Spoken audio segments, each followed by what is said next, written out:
Hello, I'm Madhav Bhatia and you're watching my YouTube channel. Welcome to my channel. Are you thinking of pursuing undergraduate or postgraduate education as an international student in New Zealand? If so, this video is for you. Um, the first question that you have to consider is, what education path do I pursue? Um, I'd say you pursue something that you really enjoy. Also, it should be something that you're really good at and want to learn more about. Another important factor to consider is it should be something that is going to provide gainful employment at the end of your studies.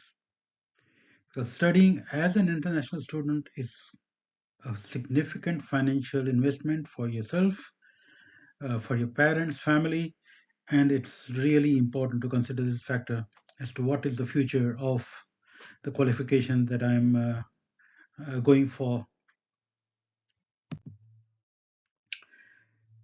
Now, talking about a university, now, according to Merriam-Webster Dictionary, a university is an institution of higher learning and that provides facilities for teaching and research, and that is authorized to grant academic degrees.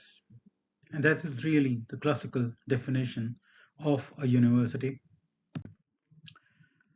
However, in modern days, a university is considered as a business like a bank or a grocery store or a casino or some business. Uh, Universities that do well in current times are those that recognize that the core business of a university is teaching and research. And occasionally there are universities that lose sight of this fact. Well, they don't do that well in the long term. Talking about New Zealand, every university is a publicly funded autonomous institution. It is expected to be financially viable and generate small amount surplus amounts of about 3% per year on an ongoing basis. Um, on average, international fees bring about 10% of the overall revenue for New Zealand universities. So, international full fees are a significant contributor to uh, the budget of the universities in New Zealand. There are 8 publicly funded universities: Auckland University of Technology, University of Auckland, University of Waikato, Massey University, Victoria University of Wellington, University of Canterbury, Lincoln University, and University of Otago. So as you can see, they are based in different cities and towns across New Zealand, and they specialize in different subjects. So, which university should I go for? Uh, and to answer that question, you have to consider what is the best university for the subject of my choice, because different universities are strong in different subjects. Um, it is important to consider if the university is led by capable people in teaching and research, um, and in particular in the area in which you want to study. If not, that's something to worry about. It's also important to know what is the completion or success rate in the program of my choice, because if a university is offering a program and if the completion rate is low or the failure rate is high, that's an obvious red flag. So something to be aware of. Um, Also, if you can find it, you have to try and find out what is the quality of education provided. It's a bit of a challenge as an international student, but if you know a recent graduate who has undertaken a program in which you are interested, you can ask them and you can have fairly reliable information uh, from that source. Most importantly, because you are investing a lot of your money and your life, years of your life into this program. What are the future career prospects after this? So this is really important to consider these factors. Some other factors to consider are what is the retention rate of academic staff involved in leading and teaching the program of my interest? Um, because um,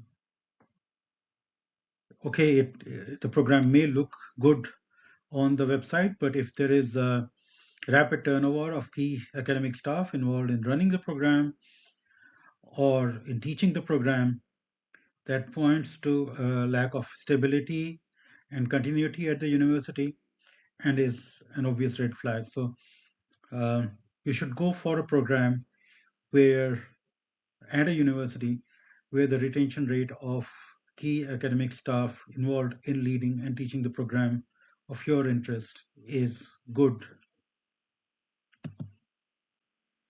Um,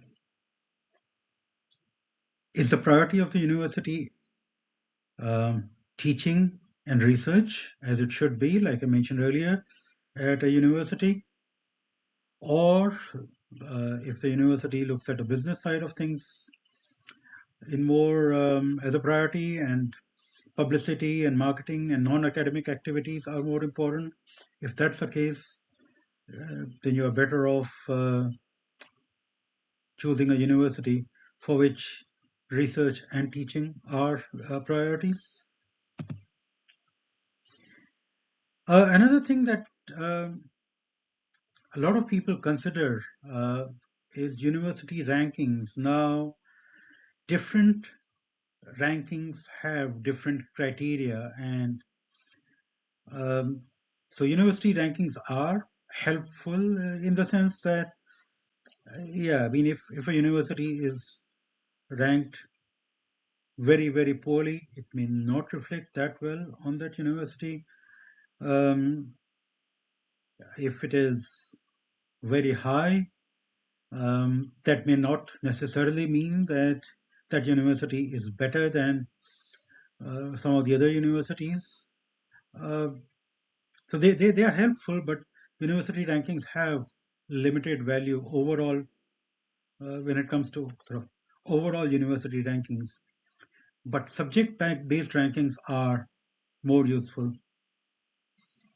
And whatever ranking you are looking at, you have to be aware of the criteria used for those rankings, because um, using some criteria, university rankings may be high, but they may not necessarily be helpful um, for you as a student.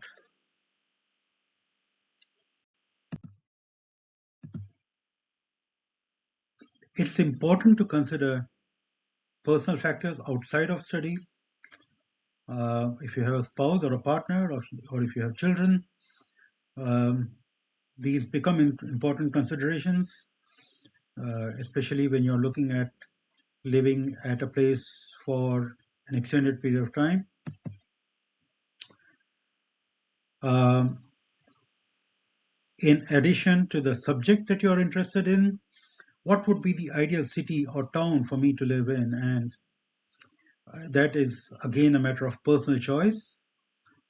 But if there are more than one universities offering the same program, um, it may become a matter of which city or town do I prefer to live in?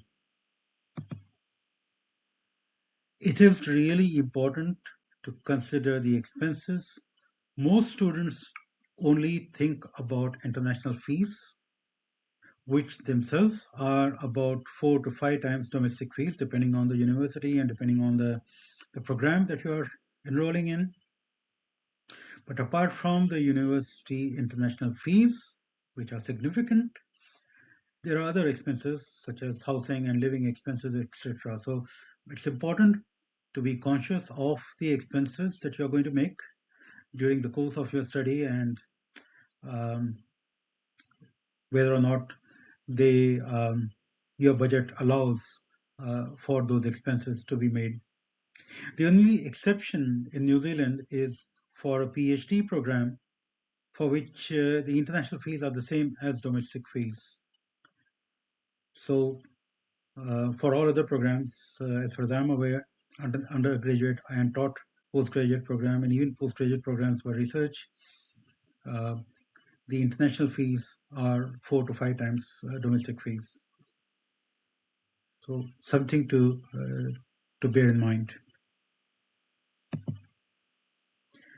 The most important question to consider is, at the end of my qualification, will I be glad that I made this career move? And that's something that you have to be very confident about before making um, the final decision um, to take up either undergraduate or postgraduate qualification at a university in New Zealand. For PhD students, there are additional things to consider. Of course, the international fees is going to be the same as the domestic fees. Uh,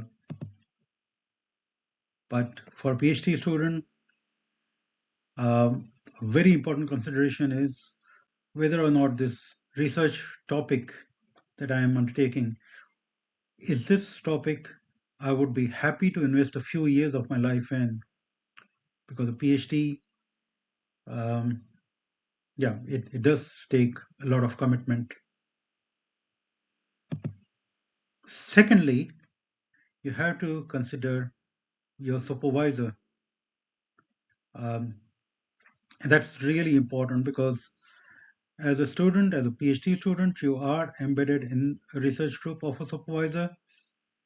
So the supervisor has to have an excellent track record as a researcher in the subject of your interest.